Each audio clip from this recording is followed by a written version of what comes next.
honorablement vers la destinée qui est la leur et vers la finalité qui sera la leur. Alors, qu'est-ce qui est expliqué dans la paracha d'Azino? Un verset que vous connaissez, Atsur Tamim Poalo, etc., etc. Sadik Veyachar, ou, ce qui m'intéresse, c'est le début et la fin du passage. Atsur Tamim Poalo. Oui, c'est Atsur. Qui est Atsur? Atsur, article défini. Le Tsur. Le Tsur, c'est le roc.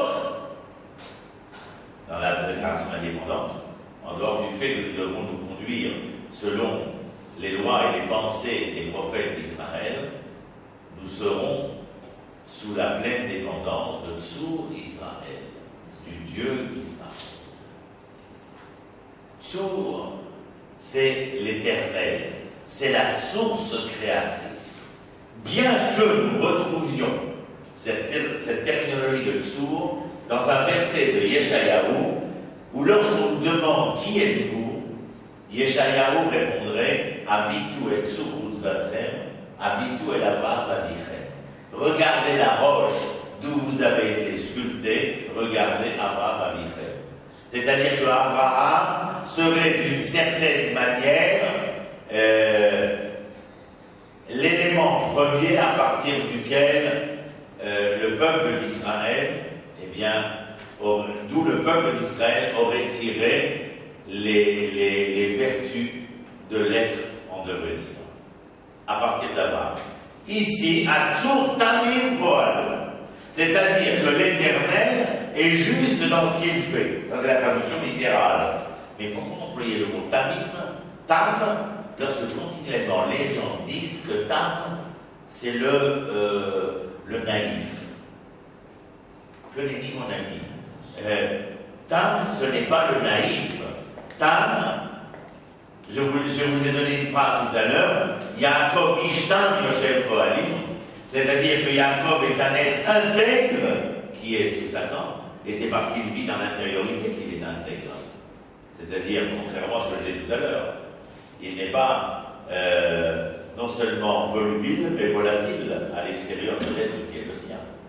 Mais deuxièmement, il y a un autre verset qui veut nous enseigner ce qu'est cette minute. Torah Tachem Tmima Meshivat Nafesh. La Torah est une, apostrophe bien sûr, est une.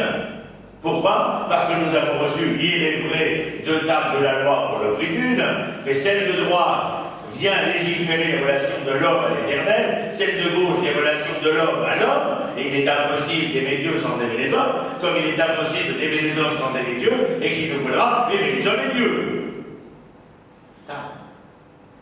Intègre, entier, plénitude de l'expression de ces 2 tables. Et donc il y a marqué Atsur Tamim, c'est-à-dire que l'Éternel est intègre, il est un. Nous en avons dit un mot tout à l'heure, dans l'arbre de connaissance du bien et mal, pas du bien et du mal, comme s'il y avait une dualité à l'être créateur, il n'y a pas de dualité. Yotzer Or Borech, il crée la lumière et il crée l'obscurité. Chez l'homme, il y a appréciation de cette dualité, attouchement à cette dualité-là. Et la phrase se termine. Alors donc, Atsur Tamim Poalo, tout ce qu'il accomplit, il accomplit dans la plénitude de l'être qu'il est. Mais ça veut dire que la décision fonctionnelle du Créateur s'exprime de la manière la plus intègre qui soit. Nous apprécions cela de manière différente. Vous voulez un exemple? On va prendre un exemple sympathique. Ni tragique, ni dramatique. J'attendais le bus ce matin, il m'est passé sous le nez, me mettant en retard au cours que j'allais donner.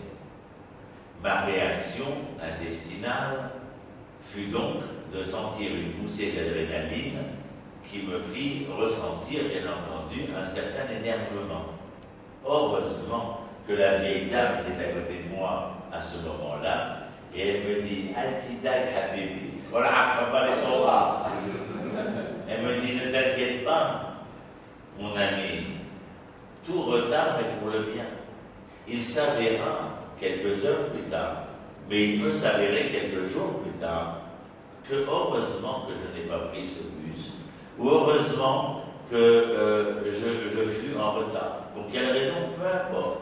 Mais bien souvent, nous nous rendons compte que les événements qui sont les nôtres, et où nous pensons quelquefois avoir raté quelque chose, s'avérera dans des lendemains différents comme étant un acquis et non pas une perte de quelque chose. Tout cela pour vous dire quoi? Tout cela pour vous dire que cette dualité-là, entre ce qui est bien et pas bien, ce qui est juste et pas juste, est une réalité qui relève de l'appréciation de l'être que nous sommes, de l'être dualiste qui est nous. C'est-à-dire de la créature qui vit à travers ce déchirement et ce tiraillement de la réalité. Et qu'en vérité, elle a raison, la petite vieille. Altidak Habibi, Kol Hakava, Letova. J'enseignais ce matin aux étudiants, j'enseigne le mercredi, le prophète Jérémie. Le prophète Jérémie est le prophète qui va déchirer, qui va déraciner, qui va démolir, qui va détruire. Mais il est aussi le prophète qui va reconstruire et implanter. Enfin, c'est le Pérec Aleph de Yirmiyahu. Dans cet homme-là, mais les hommes qui ont vécu à l'époque de Jérémie ne pouvaient pas réellement comprendre que cette destruction n'avait pour but qu'une meilleure reconstruction. Vous vous rappelez l'histoire après la destruction du Second Temple, de Rabbi Akiva et de ses acolytes. Eux se mettent à se lamenter, lui rigolent, et eux lui demandent, Akiva, mais pour quelle raison ris-tu? Et il dit, moi je ris parce que si la prophétie d'Ouria Cohen, chez Tzion, Besadeti Haresh, que la terre d'Israël sera labourée, alors je crois aussi à l'autre prophétie. Si je crois à celle-là, je crois à l'autre aussi, celle de Obadiah. On verra un jour le vieux et la vieille assis dans les rues de Jérusalem et les enfants jouer dans les rues de Jérusalem. Quand j'organise le Tzion, d'ailleurs, je m'arrange toujours pour arriver vers 10h à côté de la synagogue Yohanan Ben Zakkai, parce qu'à 10h il y a la cloche et les voici sortent. À ce moment-là, je déclare. Parce que c'est absolument extraordinaire.